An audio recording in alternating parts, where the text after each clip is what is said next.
لكم اليومي برنامج شباب الصحابة. طبعا كما تعودنا بإذن الله سوف يكون هناك كل جمعة معنا سحب. وقبل أن نبدأ في طريقة السحب والجوائز نود أن نعتذر منكم على تقديم حلقة هذا اليوم لظروف طارئة، وبإذن الله سوف يتم تأكيد هذا الموعد لبقية أيام حلقات شباب الصحابة. بإذن الله سوف يكون هناك كل يوم الساعة 4:30 هو العنوان الجديد لهذا البرنامج المبارك. نعتذر منكم مرة أخرى ونتمنى أن تكونوا معنا في الموعد كما عودتمونا وبتفاعلكم ومشاركاتكم. لعلنا نستمع إلى الهدف من هذه الحلقة وحصاد هذا الأسبوع مع أخي أنس. تفضل أنس. حياك الله عبد الرحمن. طبعا كما جرت العادة الجوائز تنقسم إلى قسمين. قسم الاتصال المباشر في الرقم الظاهر لكم في الشاشة، والمسار الآخر هو مسار التعليقات في صفحتنا في الفيسبوك وفي البث المباشر عبر قناتنا في اليوتيوب. أيضا جائزة أو قيمة الجائزة في الاتصال المباشر هي $400، والتعليقات الجائزة قيمتها $350. وبإذن الله أخي عبد الرحمن اليوم سيكون بإذن الله أو سنعلم جميعا من صاحب الحظ وصاحب الجائزة بإذن الله عز وجل، ونتمنى إن شاء الله لجميع المشاهدين الحظ. نتمنى لجميع المشاهدين التوفيق والسداد والفوز إن شاء الله جميعا بهذه الجوائز القيمة بإذن الله. بإذن الله نتمنى لكم الحظ الطيب والوفير. دعنا أيضا باسمكم وباسم زميلي في التقديم أرحب بضيفي في هذه الحلقة الشيخ الدكتور محمد جمعة أبو إدريس. حياكم الله شيخنا الفاضل. يا مرحبا، وعليكم السلام ورحمة الله وبركاته. يا أهلا وسهلا. يا أهلا وسهلا. كيف حالكم؟ إن شاء الله بخير يا شيخنا. بخير، وأنا أتشرف أن أكون اليوم ضيف للشباب، ويعني إن شاء الله يكون وقت ممتع ومفيد لنا جميعا إن شاء الله. الله يجزاك خير. الله يجزاك خير يا شيخنا الفاضل. ولعلنا نستهل في موضوعنا لهذه الحلقة مع أخي أنس. تفضل يا أنس. طبعا أخي عبد الرحمن، بإذن الله عز وجل اليوم لدينا بطلين كما جرت العادة. لكن قبل ذلك دعنا نتكلم عن موضوع حلقتنا، وهو الجهاد أو جهاد النفس، مع الشيخ الدكتور محمد أبو جمعة رشيد. شيخنا، في سؤال يدور حول أذهل الجميع، وهو كيف ممكن أن نعرف ما الذي تعنيه كلمة جهاد؟ تفضل شيخنا. بسم الله الرحمن الرحيم، الحمد لله والصلاة والسلام على رسول الله وعلى آله وصحبه ومن والاه. هي سؤال جدا جدا حيوي ومهم، وخاصة في ظل الشباب اليوم. يعني شوه هذا المفهوم في أدمغتهم بسبب الإعلام. فإذا سمع الشاب اليوم كلمة جهاد معناه يتخيل إليه المدافع والقنابل وحمل السيوف وبتر الرؤوس وكذا يعني. فده طبعا يا شباب افهموا الكلمة جهاد معناها الجهد أي الجهد والمشقة، أي بذل الجهد، يعني تتسبب عرقا في أي مجال أنت تعمل فيه، سواء كنت تدرس أو كنت تقاتل في الميدان أو كنت تتعلم أو كنت أنت صحفي تقدم برنامج أو كنت أنت شيخ. يعني أنت تستفرغ وسعك إلى أقصى يعني درجة ممكنة فيما تفعل. هذا هو معنى الجهاد. ولذلك الله سبحانه وتعالى قال لنبيه: وجاهدهم به جهادا كبيرا. وهذا القرآن يعني جاهدهم به جهادا كبيرا، يعني أي أسهر الليل والنهار على تبليغ القرآن وتعليم القرآن وحمله إلى عقول الناس. إذن هذه الكلمة الجهاد معناها الجهد والمشقة. إذا قلنا الجهاد وقصدنا به جيشين يتقاتلان معنى حرب. إذا قلنا جهاد في مجال العمل معنى هذا بذل الجهد في العمل. إذا قلنا جهاد معنى هذا بذل الجهاد في العلم. ولذلك الأمة لا تنتصر فقط ببارقة السيوف ولا بفرقعة المدافع، ولكن الأمة تجاهد في جميع الميادين.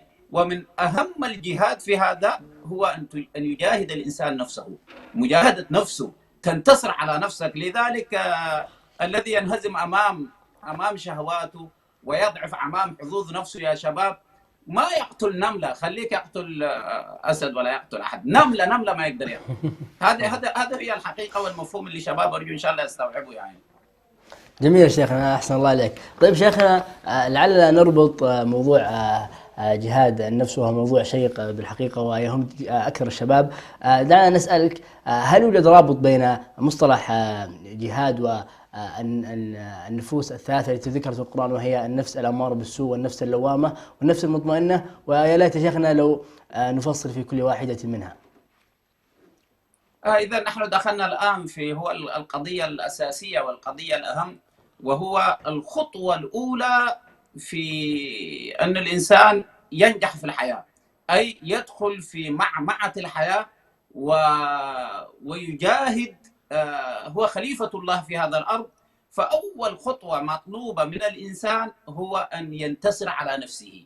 إذا انتصرت في ميدان نفسك انتصرت في جميع الميادين. طيب أنا نفسي دي شنو يعني؟ داخل معها حروب؟ والله النفس دي فعلا عذراء حروب. لذلك علماءنا حاولوا يفهمونا وقالوا أنت كبدن، بودي جسم ما عنده قيمة، ما عنده البدن ما عنده قيمة لوحده. لذلك أبونا آدم لما كان مرمي صلصال في الأرض، الشيطان كان يقول يشوفه كده ويقول لي أمري ما خلق هذا، يعني ما كان عنده قيمة. لكن أول ما نفخت فيه الروح وبدأ يمشي وعنده المشاعر والأحاسيس والفكر والرأي والترتيب والتدبير، جن جنون الشيطان. فهنا الإنسان قيمته بقيمة نفسه التي بين جنبيه التي يحملها. إذا هذه النفس علماءنا قالوا الإنسان درجات فيها في الصفاء والنقاء. نحن أنفسنا في صفائها ونقائها هي درجات. في نفس دائما أمارة بالسوء، تقول لك يا أخي اشرب سجاير، ما لكم مال الالتزام، ما لكم مال التعب في الصلاة يا أخي، كده امشي فرفش ليك، شوف ليك مسلسلات يا أخي كده جاذبة، يعني قدر.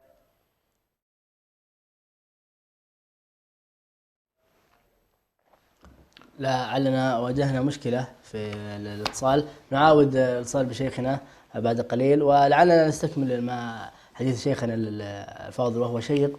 ولعلنا يعني نبدأ بسبب اختيار موضوع هذه الحلقة أن يكون الجهاد وجهاد النفس بشكل خاص.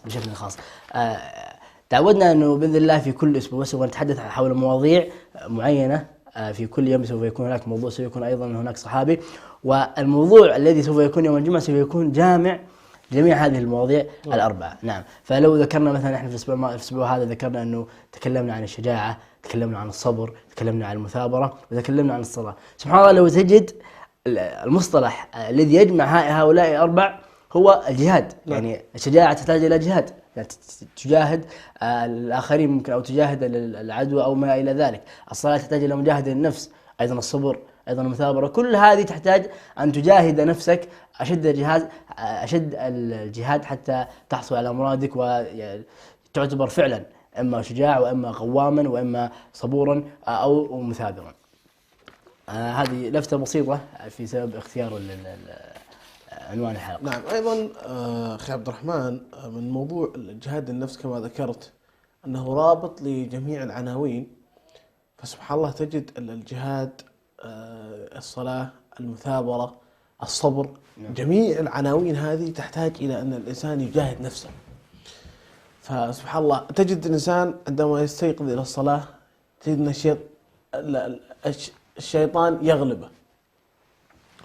تجد عندما يحاول مثلا وقع في مسألة شخصية أو هذا يحتاج إلى الصبر، تحتاج أن الشيطان يغلبه، لأن إيش ما في جهاد على النفس. نعم. أيضا استكمالا لحديث الشيخ اللي هو النفس الأمارة بالسوء، تجد كما ذكر الشيخ أن سبحان الله يقول لك ليش تمسك طريق الالتزام؟ طيب يا أخي اشرب لك سجاير، اشرب لك، احضر الحفلات الموسيقية، احضر تفرج لك الأفلام، تفرج لك من ذا القبيل. يعني تجد أن النفس الأمارة بالسوء بعيدة أشد البعد عن طريق الحق وطريق الالتزام. تجد سبحان الله أنها منافية لهذا الأمر.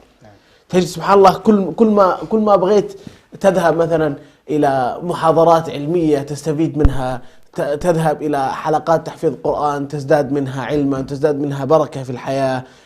تريد مثلا أن تحضر الدروس العلمية القيمة، تريد مثلا أن تحفظ كتاب الله عز وجل، أن تصوم أحد الأيام أو من ذا القبيل، تجد سبحان الله النفس الأمارة بالسوء تمنعك من هذا الشيء. نعم. وسبحان الله يعني النفس بطبيعتها جبلت على الراحة والكسل، فتجد دائما تمشي خلف النفس الأمارة بالسوء، ومن ذلك أتت أهمية الجهاد. نعم. وهي جهاد النفس. جهاد النفس ما ذكر هنا مصطلح جهاد إلا أنه في تعب ومشقة. يعني يقارن جهاد النفسي بجهاد العدو. يعني الجهاد العدو شفت المشقة اللي تحصل فيه، ممكن مثله ممكن أصعب جهاد النفس، لأنك أنت النفس هذه جبلت على الراحة والكسل والدعة وتتبع الهوى، وأنت تمنع عنها هذا الشيء وترفضه طاعة أو امتثال لأوامر الله عز وجل. فتجد أن هذا الأمر يحتاج إلى صبر، يحتاج إلى مثابرة، يحتاج إلى جهاد النفس. فهنا أتت أهمية الجهاد النفس يعني النقطة التي نتحدث عنها اليوم. قبل أن نواصل أخي عبد الرحمن، إخواني المتابعين، فاصل قصير، لا تذهبوا بعيدا. يا جموع الناس قد آن الأوان أبدعوا وأطلقوا كل العنان بفؤادي والأيادي واللسان، إننا قوم خلقنا قيم.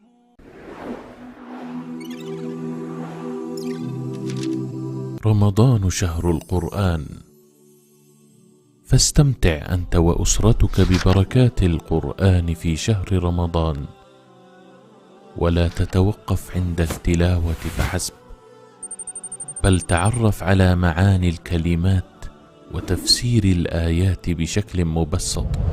ويا حبذا لو استطعت أن تتدبر في كلام الله وتنزل الآيات على حالك، ثم احرص على التطبيق العملي لتعاليم القرآن في حياتك اليومية. اجعل لك وردا يوميا من القرآن في رمضان، ولا تهجر كتاب الله بعد رمضان تلاوة وفهما وعملا بما فيه.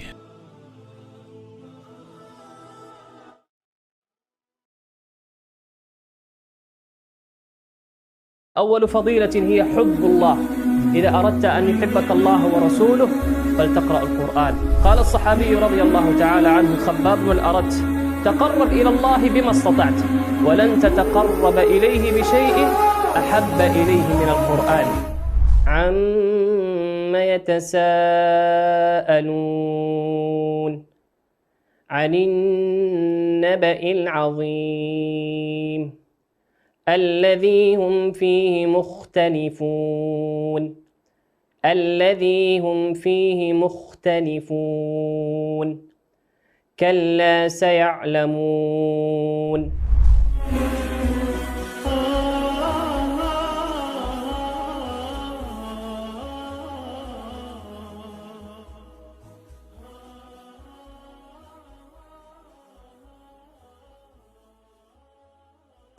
أبدعوا وأطلقوا كل العنان بفؤادي والأيادي واللسان، إننا قوم خلقنا قيم. الإخوة والأخوات، مرحبا بكم مجددا بعد فاصل قصير. نعود وإياكم ونبتدئ أخي عبد الرحمن بالسحب الأول، وهو سحب الاتصالات لهذا اليوم بإذن الله عز وجل.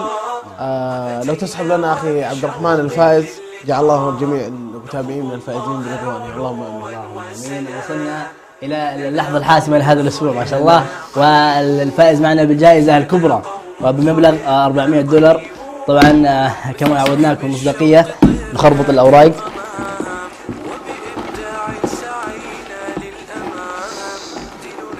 أيضا أنس أترك لك أيضا المجال حتى تخربط معي. طيب، بسم الله الرحمن الرحيم. الفائز معنا لهذه الحلقة بمبلغ $400. بسم الله، نسحب على المتصل حتى لا أنظر إلى الأوراق. بسم الله، خرج معنا الفائز لهذه الحلقة. ألف مبروك. مبلغ $400 للأخت أفنان بيان. ما شاء الله. الأخت أفنان بيان، ألف مبروك، ألف مبروك، مبلغ $400. أعتقد الاسم واضح أمامكم. طبعا الأخت أفنان من الرياض، ما شاء الله تبارك الله، ألف مبارك. ونسأل الله أن يبارك في هذه الجهود، وأن يبارك لها في هذا المال، أن تستعملها في طاعته بإذن الله. ألف مبارك، ألف مبارك، ما شاء الله تبارك الله. ما شاء الله.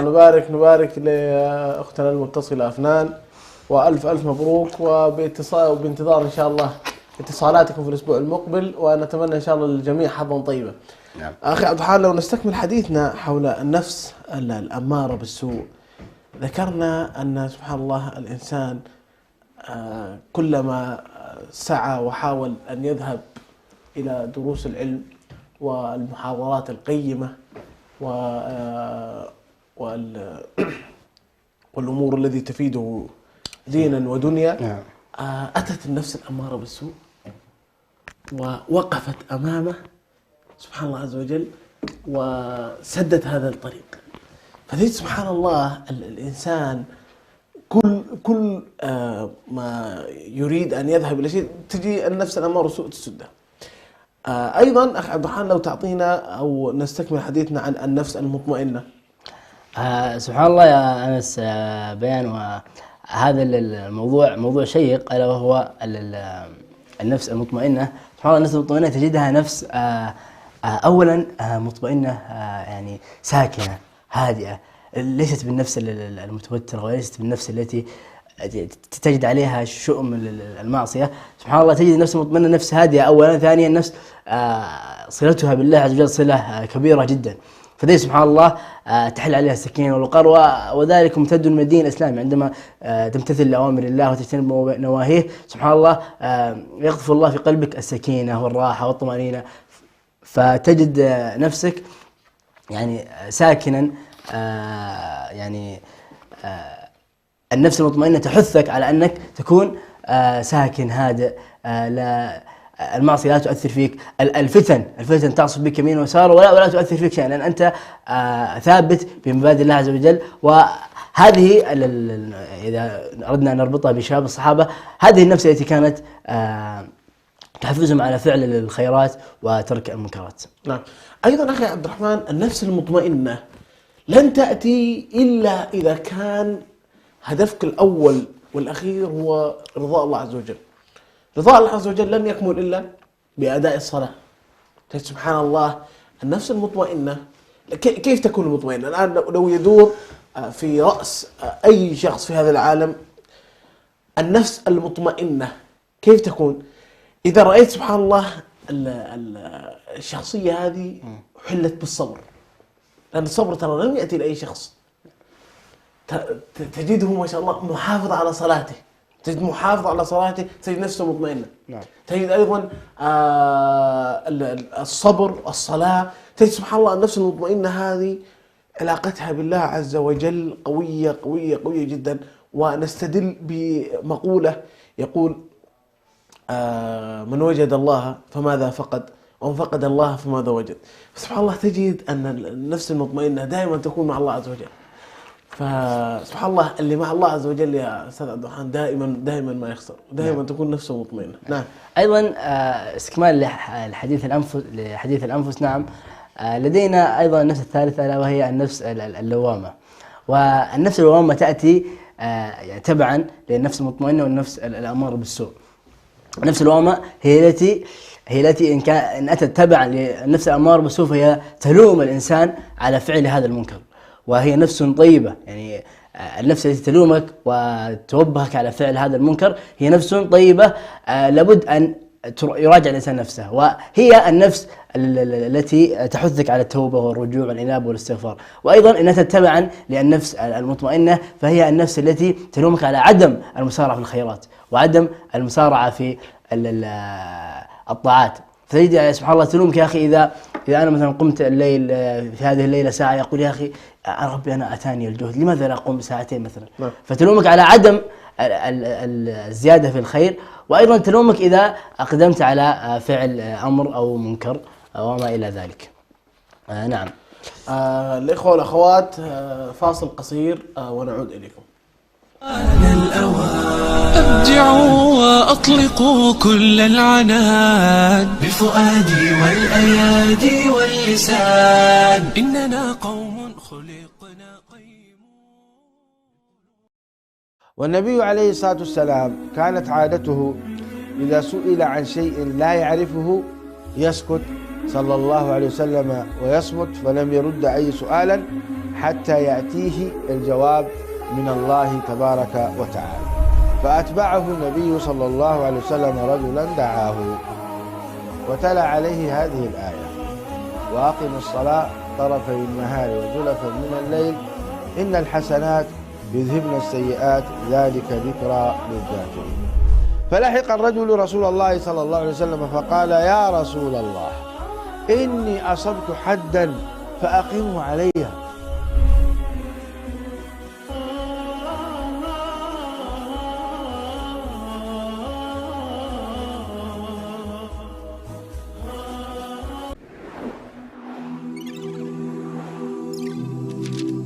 رمضان شهر القرآن، فاستمتع أنت وأسرتك ببركات القرآن في شهر رمضان، ولا تتوقف عند التلاوة فحسب، بل تعرف على معاني الكلمات وتفسير الآيات بشكل مبسط.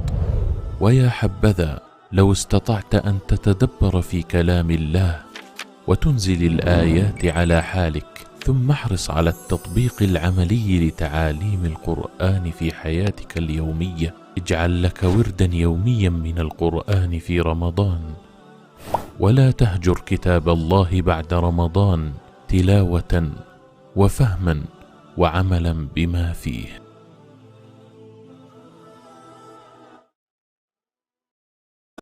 أبدعوا وأطلقوا كل العنان بفؤادي والأيادي واللسان، إننا قوم خلقنا قيم.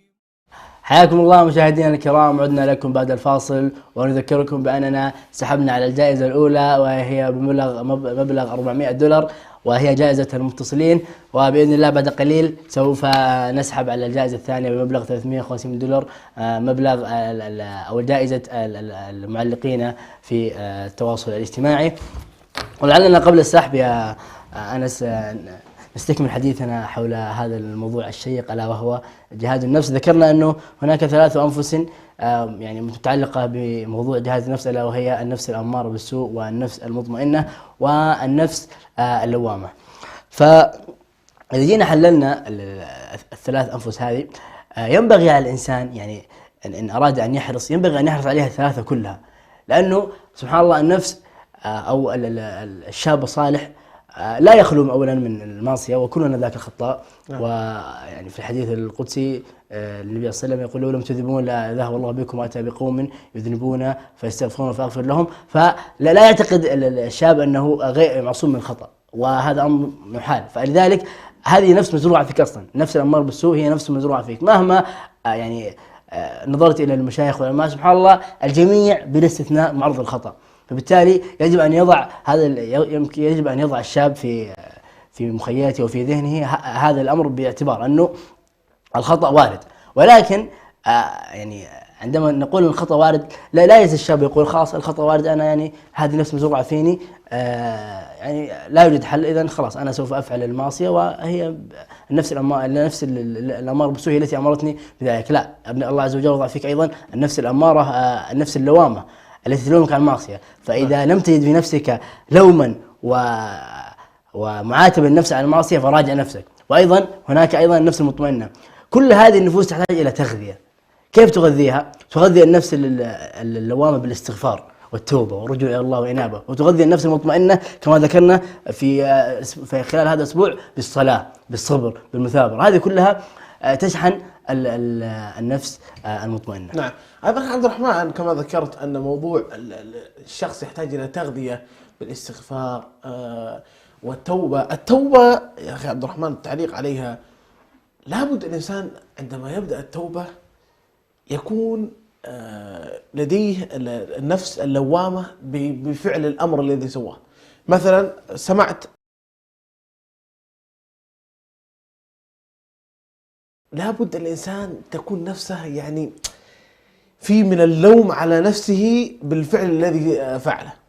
تجد سبحان الله مثلا يوم تشرب السجائر تجد سبحان الله بعدها بعد ما تنتهي مثلا تقول يا أخي والله ليتني ما شربت. تجد سبحان الله اللوم على فعل الأمر هو بداية أو البوابة الأولى للتوبة. تجد سبحان الله أخي عبد الرحمن النفس الأمارة بالسوء تضغط عليك، تضغط عليك بحيث أنها لا تجعل لك باب رجوع للتوبة. سبحان الله كل ما تيجي تتوب يقول لك يا أخي إن الله غفور رحيم، لكن ما ينسوا أن الله شديد العقاب. سبحان الله يوم تيجي النفس الأمارة بالسوء عندما مثلا تجي تفعل تقول لا خلاص أنا الآن سأتوب إلى الله عز وجل، تيجي تقول لا لا لا إن الله غفور رحيم، إن الله غفور رحيم، إن الله غفور رحيم، لكن لو يستدلون بالآية الأخرى إن الله شديد العقاب لا اتضح الأمر. نعم. لعلنا وصلنا وإياكم إلى معرفة من هو الفائز الثاني لهذا الأسبوع، وهي جائزة التعليقات مع أخي أنس. لعلك أنس تسحب على هذه الجائزة، وهي جائزة قيمة بالمناسبة، هي $350. نبارك مبدئيا أو مقدما للفائز معنا بهذه الجائزة ما شاء الله. لعلنا نخرج مرة ثانية ما شاء الله. وهذا كله من مصداقية ما شاء الله. جائزة التعليقات كثر ما شاء الله. لا كثيرة جدا ما شاء الله تبارك الله. والله بإمكاننا عبد الرحمن نعطي الجوائز. اي والله اي والله صادق، لكن للاسف هي جائزة واحدة. الله المستعان. نقول ألف مبروك أخي عبد الرحمن. نقول ألف مبروك. نقول ألف مبروك للفائز في هذا اليوم بمبلغ $350 لأخونا خالد القطب. ما شاء الله. ألف ألف ألف مبروك للأخ خالد القطب الفوز بجائزة $350 عن طريق التعليقات. ألف ألف مبروك للأخ خالد القطب. ألف ألف مبروك خالد القطب. نتمنى جميعا من الفائزين التواصل معنا عبر الرقم الظاهر أمامكم في الشاشة لاستلام الجائزة، ونتمنى من الجميع حظا، ونتمنى للجميع حظا طيبا في الأسابيع المقبلة. نعم أخي تفضل. نعم، وأيضا كل الحظ الوفير لبقية من شاركوا معنا ولم يحالفهم الحظ، نقول لهم ما زلنا مستمرين في مسابقتنا في شهر رمضان المبارك. الأسبوع القادم بإذن الله سوف تكون هناك جوائز قيمة، لا تذهبوا بعيدا وكونوا معنا في الأسبوع القادم. لعلنا أيضا نعود إلى شيخنا إن كان عاد إلينا في اتصال. شيخنا الفاضل تسمعنا؟ نعم أسمعكم. طيب يا شيخنا، أولا نبارك للفائزين معنا في هذه الحلقة، ولعلنا في دقيقتين يا شيخ نختم حول هذا الموضوع وهو جهاد النفس. وهو أكيد يعني موضوع كبير جدا، يعني لا يمكن اختزاله في دقيقتين، لكن نحاول جاهدين أن نختصر هذا الموضوع يا شيخنا. تفضل. جزاكم الله خير. احنا قطع عندنا الحديث بس في قضية مهمة جدا أنا أختصرها للشباب. بالنسبة لأي شاب أو شابة يسمعوني الآن، أنت بتسأل نفسك روحك التي بين جنبيك هي أي روح من هذه الأرواح؟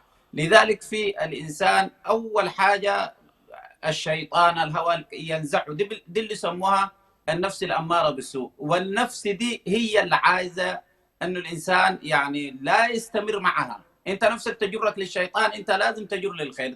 دي النفس الأولى. النفس الثانية هي النفس اللوامة، يعني الإنسان فيه خير بس برضو بيقع في شوية مخالفات، وده لا بد الإنسان أن يزيد الخير عنده. النفس الأولى ينتشلها، النفس الثانية يجاهدها، النفس المطمئنة ده معناها إنسان اعتاد الخير. فما تيأس يا شاب يا شابة أنك أنت ممكن أن تكون نفسك تعتاد الخير وتكره الشر. ولذلك النبي كان يدعو اللهم حبب إلينا الإيمان وزينه في قلوبنا وكره إلينا الكفر والفسوق والعصيان. فمع مجاهدة نفسك استعين بدعاء، وخاصة في هذا الشهر الطيب المبارك.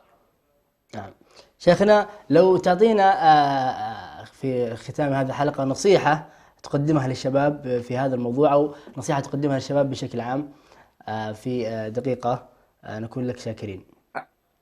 إن شاء الله. يعني أذكرهم بما قال سفيان الثوري، كان يقول: ما عالجت شيئا أشد علي من نفسي. فما في شيء أشد على الشاب من نفسه التي بين جنبيه. فينبغي الشاب أن يدرك أنه هو يمر الآن في مرحلة خطيرة من حياته، هي مرحلة الإنجاز ومرحلة الصفاء والطهر ومرحلة نصر الدين والالتزام وخدمة الأهل وتحصيل العلم. فالشاب إذا ضيع الآن هذه المرحلة ضيع عمره كله للأسف. فأنا أوصي الشباب أن يحرصوا كل الحرص على طاعة الله سبحانه وتعالى. أوصيكم بتقوى الله يا إخواني، عليكم بطاعة الديان، إياكم أن تهملوا أوقاتكم فتندموا يوما على ما فاتكم، وإنما غنيمة الإنسان شبابه والخسر في التواني. ومن يقول إني صغير أصبر إني أخاف الله حين أكبر، فإن ذاك غره إبليس وقلبه مغفل مطموس. لا خير في من لم يتب صغيرا ولم يكن في عيبه بصيرا. فإن شاء الله أوصيكم بتقوى الله. شكرا لك شيخنا الفاضل على هذا الطرح الجميل، وشكرا لك أخي عبد الرحمن. الإخوة والأخوات، ها قد وصلنا وإياكم إلى نهاية هذه الحلقة. محدثكم أنس بن بيان يحييكم، نستودعكم الله الذي لا تضيع ودائعه، والسلام عليكم ورحمة الله وبركاته. يا جموع الناس قد آن الأوان، أبدعوا وأطلقوا كل العنان بفؤادي والأيادي واللسان. إننا قوم خلقنا